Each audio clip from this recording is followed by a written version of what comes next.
why he gets upset when I remind him what the MOU said. You know, they wanted a document that they could then go and, run a PR campaign around and say, oh, tumeungana, we are together. That is not what this document says. This document does not establish a coalition agreement between ODM and UDA. But that's the impression they've been creating. They go out there and say, and I had warned that the PR disaster that was going to come from this was going to be something that was going to be very difficult to manage. Unfortunately, the foremost PR officer for the party is the SG.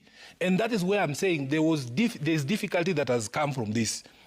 Recently, we had another meeting, and there was a proposal to have a team to review the implementation of this MOU.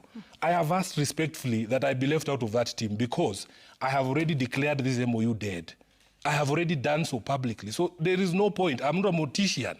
There's no point of me going to go through a document that I've already declared dead. And the reason I declared this MOU dead is because the initial argument for entering into this MOU was twofold. First of all, it was for the sustenance of life. For the sustenance of life, that we were losing people unnecessarily.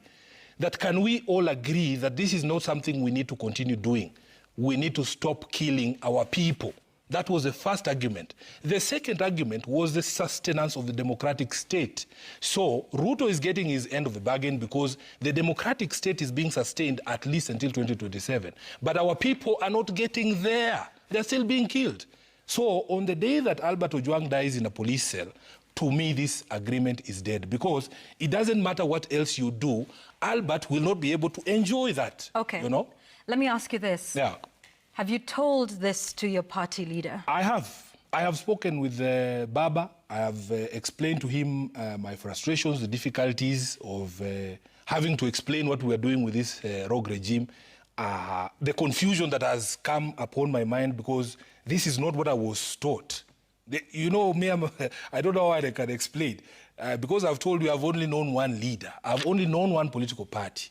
I know what this party stands for. So every time there is things that are at odds with what I have been taught, have been conditioned to believe, then the confusion becomes too much for me. So I've expressed that. And what does he say in response?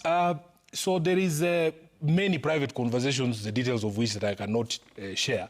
But for you and your viewers, just know that there is nothing that I can say publicly that I have not said privately to my party leader. Have you ever been contacted by President William Ruto on any issue relating to this broad-based working arrangement? No. I don't even have William Ruto's number, and he can't call me. Because if I don't have your number, you can't call me.